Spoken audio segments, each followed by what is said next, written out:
Hello everyone. आज के इस वीडियो में हम चैप्टर 11 जिसका नाम है एरियाज रिलेटेड टू सर्कल्स का इंट्रोडक्शन करेंगे।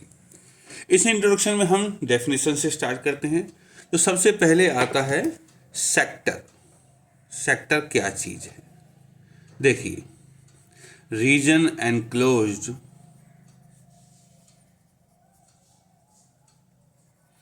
Between two radii and corresponding arc। ठीक है बच्चों, region enclose between two radii and corresponding arc. देखिए, अगर ये सर्कल है, ये सेंटर है और ये कोई भी मैं दो रेडियस बना देता हूँ, तो ये ओ ए बी रेडियस हो गई हैं। ये है हमारा सेक्टर, ये भी हमारा सेक्टर ही है क्योंकि ये भी दो रेडियस और आर्क के बीच का है। तो जो बड़ा वाला है उसको बोलते हैं हम मेजर सेक्टर, और जो छोटे वाला है इसको बोलेंगे हम माइनर सेक्टर। ठीक है, ये सेक्टर होता है। और जो दूसरी टर्म है इसमें है सेगमेंट। सेगमेंट क्या होता है? ये होता है reason enclosed between a chord and corresponding arc।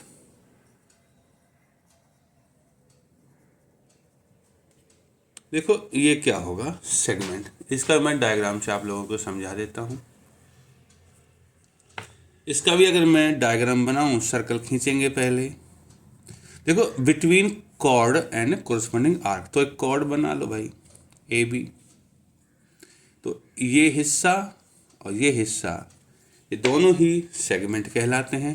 तो ऑब्वियस सी बात है, जो बड़ा वाला है उसको मेजर सेगमेंट बोलेंगे और जो छोटे वाला है इसको माइनर सेगमेंट बोलेंगे। नोट, एक बहुत जरूरी चीज है, सेगमेंट का मतलब माइनर सेगमेंट और सेक्टर का मतलब माइनर सेक्टर।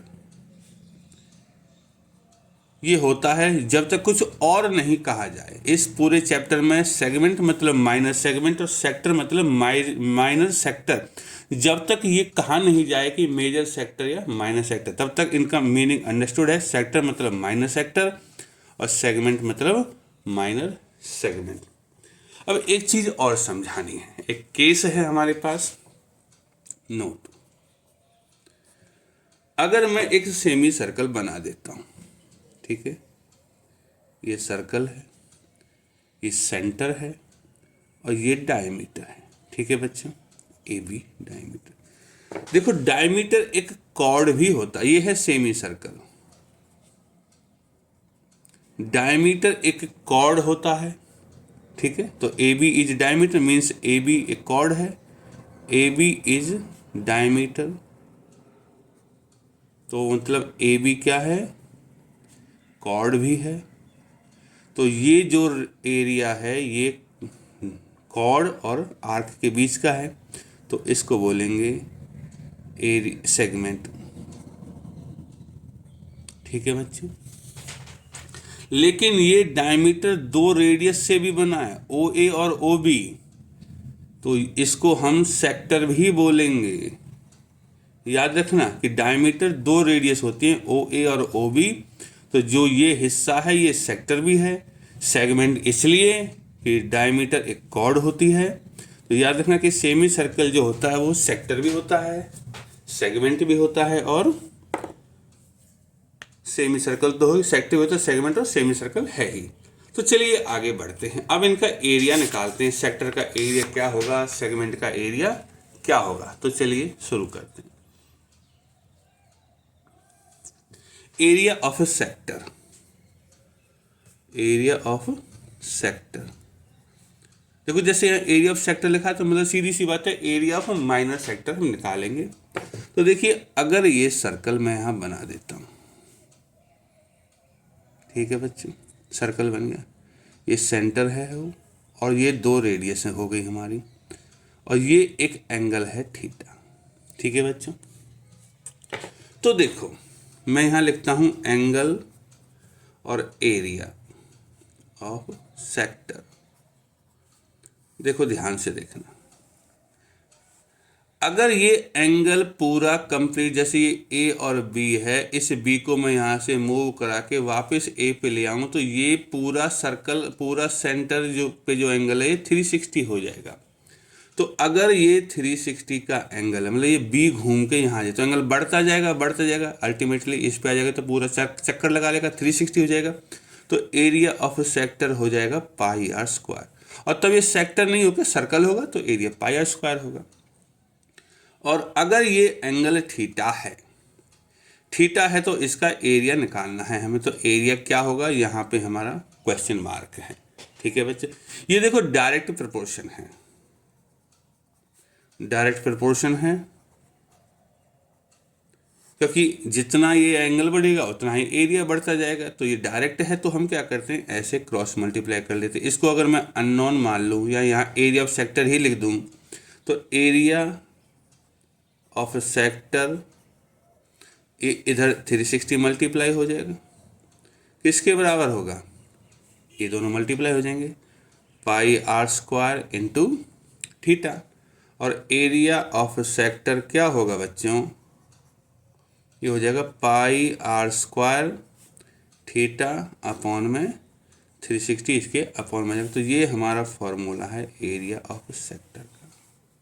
ठीक, अब इसमें स्पेशल केस ले लेते हैं। ठीक है, स्पेशल केसेस क्या हैं, area of semi circle, semi circle का एरिया क्या होगा। देखो सेमी सर्कल में ये जो एंगल होगा बच्चों डायग्राम में, ये एंगल 180 हो जाएगा। ठीक है, तो कैसे होगा area of semi circle, area of semi circle हो जाएगा पाई आर स्क्वायर, थीटा की जगह 180 अपॉन में 360, इससे 2 बार कट जाएगा तो आंसर आएगा पाई आर स्क्वायर बाई 2। और एरिया ऑफ क्वाड्रेंट, क्वाड्रेंट क्या होता है, 4th पार्ट होता है सर्कल का जिसमें एंगल 90 होता है। अगर ये एंगल 90 हो जाए तो ये जो सेक्टर होगा ये क्वाड्रेंट बन जाएगा। तो इसका एरिया क्या होगा, फॉर्मूला तो यही है हमारा, पाई आर स्क्वायर, थीटा की जगह 90 अपॉन में 360, इससे 4 बार कट जाएगा तो पाई आर स्क्वायर बाई 4। तो ये 2 फॉर्मूले को हम अगर क्वेश्चन में क्वाड्रेंट का एरिया पूछा जाता है तो हम सीधा इसको लिख सकते हैं पाई आर स्क्वायर बाई 4, और सेमी सर्कल का पूछा जाता है सीधा पाई आर स्क्वायर बाई 2 हम यूज कर सकते हैं। ठीक है बच्चों, अब बात आती है लेंथ ऑफ आर्क की। लेंथ ऑफ आर्क, आर्क की लंबाई क्या होगी। देखो डायग्राम वही है और बिल्कुल उसी तरीके से होगा। ये एंगल थीटा है, ओ है, ए है, बी है। अब देखो कैसे निकालेंगे लेंथ ऑफ आर्क। ये है आर्क, इसकी लंबाई क्या होगी, ये अगर एंगल है तो इसकी लंबाई क्या होगी जो ए बी है। ठीक है, तो सेम उसी तरीके से एंगल और लेंथ ऑफ आर्क। देखो बच्चों, अगर उसी तरह जैसे एरिया किया था, अगर इस एंगल पूरा 360 जो बी यहाँ घूम के यहाँ आ जाए, तो अगर एंगल 360 है तो लेंथ ऑफ आर्क पूरे सर्कल का सरकमफ्रेंस बन जाएगा, 2 पाई हो जाएगा। और अगर ये थीटा हो जाए तो हमें ये क्वेश्चन मार्क है ये निकालनी है, तो उसी तरह हम क्रॉस मल्टीप्लाई कर देंगे। तो लेंथ ऑफ आर्क क्या होगी, देखो लेंथ ऑफ आर्क ये हो जाएगा इंटू ये हो जाएगा, तो 2 पाई आर थीटा और 360 अपॉन में आ जाएगा जैसे पहले आया था। पहले यहाँ पाई आर स्क्वायर था, बस इतना ही फर्क है। तो इसको भी याद रखना, ये भी क्वेश्चन में पूछा जाता है और यहाँ पे भी हम डायरेक्ट लिख सकते हैं, डायरेक्ट प्रोपोर्शन है ये। ठीक है, तो ये तो रहे सेक्टर के बारे में, एरिया हो गया, लेंथ ऑफ आर्क हो गई। अब बचा है हमारा एरिया ऑफ सेगमेंट। ठीक, नौ देखो इसमें लिखा है एरिया ऑफ सेगमेंट। अब देखो हमें एरिया ऑफ सेगमेंट कैसे निकालेंगे। इफ ये है definition, area of sector minus area of corresponding triangle. देखो ये सेंटर है, और ये एक कॉर्ड है ए बी, तो ये है हमारा सेगमेंट। और इसका एरिया निकालने के लिए हम क्या करते हैं, इसको यहाँ से यहाँ ज्वाइन करते हैं ओ। तो देखो इस पूरे का एरिया किसका, इस सेक्टर का, यहाँ से लेके यहाँ तक इस पूरे का area minus area of this triangle, तो ये बच जाता है जो शेडेड पोर्शन है। यही है फॉर्मूला। अब बस बात आती है कि हमारे ट्राइंगल्स का एरिया निकालने की। एरिया ऑफ ट्राइंगल्स, देखो ट्राइंगल्स कई तरह के हो सकते हैं। तो सबसे पहले होगा हमारा जो ट्राइंगल होगा वो केस नंबर 1 में 60 वाला ट्राइंगल हो सकता है। ठीक है बच्चे, इसमें जो ट्राइंगल है वो 60 एंगल वाला होगा, ये एंगल 60 होगा। ऐसी सिचुएशन मिल सकती है। तो देखो ये 60 है तो ये भी 60 है और ये भी 60 है, ये रेडियस है। तो देखो ये ट्राइंगल इक्विलेटरल बन जाता है। तो इसमें क्या होगा, एरिया ऑफ ट्राइंगल लेंगे हम, और इक्विलेटरल ट्राइंगल का फॉर्मूला होता है √3/4 ए स्क्वायर, लेकिन इसमें ए की जगह है रेडियस, तो √3/4 आर स्क्वायर। तो अगर 60 डिग्री वाला ट्राइंगल है तो आप ये वाला फॉर्मूला यूज करेंगे। अब देखो ट्राइंगल दूसरे एंगल का भी हो सकता है, ठीक है। ट्राइंगल ऐसा भी हो सकता है कि ये एंगल 90 डिग्री हो। तो इस केस में बच्चों ये बेस का काम करेगा, ये परपेंडिकुलर का काम करेगा। तो एरिया ऑफ अ ट्राइंगल जो होगा वो होगा बेस इंटू हाइट अपॉन में 2, दूसरे शब्दों में r²/2। अब बात आती है, एक क्वेश्चन दे रखा है जिसमें एंगल जो है हमारा 120 है। तो 120 वाले को कैसे करेंगे, देखिए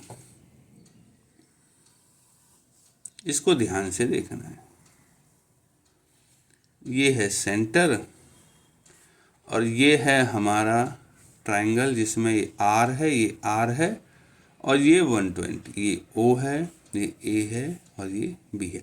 अब इसका एरिया निकालना है। अब देखो ये 120 वाला, तो इसको हम क्या करते हैं, यहाँ पे मैं इस डायग्राम को ऐसे बना देता हूँ। हमें एरिया ऑफ ट्राइंगल निकालना, मैं सिर्फ एरिया ऑफ ट्राइंगल निकाल के दिखाता हूँ। ये R है और ये भी हमारा R है, ये O है, ये A है और ये B है। अब हम क्या करते हैं, इसमें कंस्ट्रक्शन करते हैं। देखो बेस तो है, मैं इसको आगे बढ़ा देता हूँ और इससे यहाँ एक परपेंडिकुलर ड्रॉ कर देते हैं, ये हो जाएगा C। तो अब हमारा काम क्या है, ये बेस है, हमें BC निकालना है जो कि इसकी हाइट है। तो BC को मैं मान लेता हूँ H, ठीक है। और ये 120 है तो ये अंदर वाला एंगल जो होगा ये होगा 60, ठीक है बच्चों, क्योंकि टोटल 180 होता है। तो इस ट्राइंगल में, इन ट्राइंगल OBC क्या होगा, H अपॉन में R, ट्रिग्नोमेट्री लगा रहे हैं हम, परपेंडिकुलर अपॉन में हाइपोटेन्यूस होगा sin 60, ठीक है बच्चों। और H इक्वल टू R उधर जाएगा और sin 60 की वैल्यू होती है √3/2, तो हमारा हाइट मिल गई। तो बच्चों इस केस में एरिया क्या होगा, देखो बेस तो है हमारा R, हाइट है जो हमने अभी निकाली है R √3/2 और बेस इंटू हाइट अपॉन में 2, तो क्या होगा √3, 2 × 2 4 और R into R, R square. तो आप 120 वाले ट्राइंगल में भी ये फॉर्मूला यूज कर सकते हो। ये फॉर्मूला एक में और प्राप्त हुआ था हमें, किसमें, इक्विलेटरल ट्राइंगल वाले में। तो दोनों में आप सेम फॉर्मूला लगा सकते हैं, √3/4 A²। तो मेरे बच्चों इस चैप्टर के इंट्रोडक्शन में इससे ज़्यादा कुछ नहीं है। आने वाले वीडियोज में हम एक्सरसाइज को करेंगे।